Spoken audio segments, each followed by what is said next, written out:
सभी बड़ों को प्रणाम। मैं हूँ काव्या शर्मा। मैं हूँ अर्बा शर्मा। आज की वीडियो में हम पापाकुंशा एकादशी के संदर्भ में जानेंगे। आश्विन मास की शुक्ल पक्ष की एकादशी तिथि को पापाकुंशा एकादशी के नाम से जाना जाता है। इस दिन मौन रहकर भगवान विष्णु की आराधना करने से शुभ फलों की प्राप्ति होती है। चलिए बिना किसी देरी के अब हम पापाकुंशा एकादशी का कथा और महत्व को जानते हैं। पापाकुंशा एकादशी हिंदू धर्म में एकादशी का विशेष महत्व होता है। आश्विन मास के शुक्ल पक्ष की एकादशी पापाकुंशा एकादशी के नाम से जानी जाती है। इस साल यह तिथि 16 अक्टूबर को थी। धार्मिक मान्यताओं के अनुसार पाप रूपी हाथी को व्रत के पुण्य रूपी अंकुश से भेदने के कारण इस तिथि का नाम पापाकुंशा एकादशी पड़ा। इस दिन मौन रहकर भगवान विष्णु की आराधना करने से शुभ फलों की प्राप्ति होती है। मान्यता है कि इस दिन भगवान विष्णु की विधिवत पूजा अर्चना करने वाले भक्तों की मनोकामनाएं पूरी होती है। इस व्रत से एक दिन पहले दशमी के दिन गेहूं, उड़द, मूंग, चना, जौ, चावल तथा मसूर का सेवन नहीं करना चाहिए। इस व्रत के प्रभाव से व्रती वैकुंठ धाम प्राप्त करता है। पापाकुंशा एकादशी महत्व। पापाकुंशा एकादशी व्रत को बेहद खास माना जाता है। मान्यता है कि इस पुण्य व्रत का पालन करने से यमलोक में यातनाएं नहीं सहनी पड़ती है। इस व्रत के प्रभाव से मनुष्य अपने जीवन में किए गए समस्त पापों से एक बार में ही मुक्ति पा सकता है। एकादशी पूजा विधि।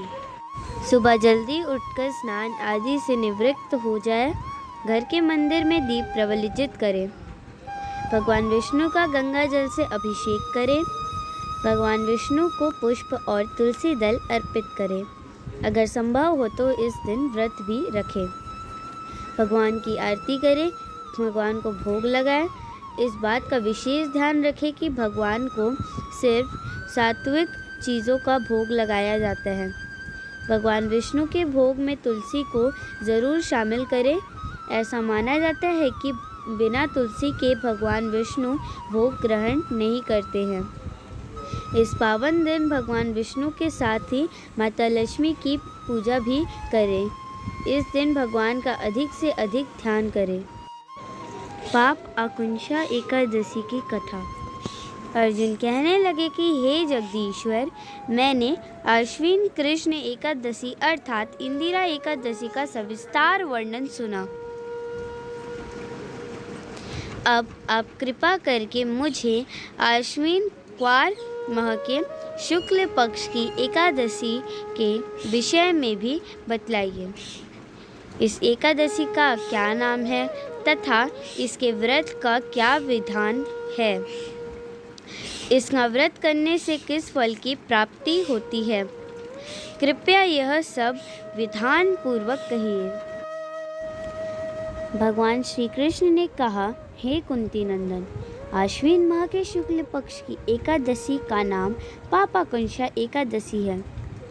इसका व्रत करने से सभी पाप नष्ट हो जाते हैं तथा व्रत करने वाला अक्षय पुण्य का भागी होता है। आश्विन शुक्ल एकादशी के दिन इच्छित फल की प्राप्ति के लिए भगवान विष्णु का पूजन करना चाहिए। इस पूजन के द्वारा मनुष्य को स्वर्गलोक की प्राप्ति होती है।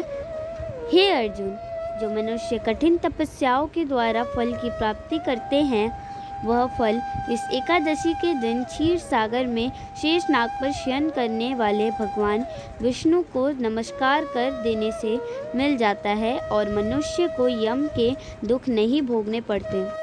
मनुष्य को पाप से बचाने का दृढ़ संकल्प करना चाहिए। भगवान विष्णु का ध्यान स्मरण किसी भी रूप में सुखदायक और पापनाशक है, परंतु पापाकुंशा एकादशी के दिन प्रभु का स्मरण कीर्तन सभी क्लेशों व पापों का स्मरण कर देती है। पापाकुंशा एकादशी व्रत कथा।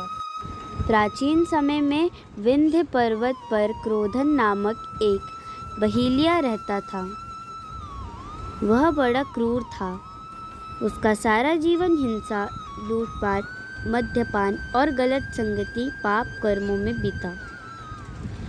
जब उसका अंतिम दिन आया तब यमराज के दूत बहेलिये को लेने आए और यमदूत ने बहेलिये से कहा कि कल तुम्हारे जीवन का अंतिम दिन है, हम तुम्हें कल लेने आएंगे।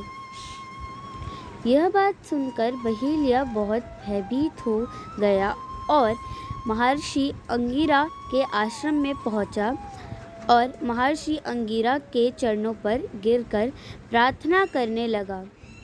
हे ऋषिवर, मैंने जीवन भर पाप कर्म ही किए हैं।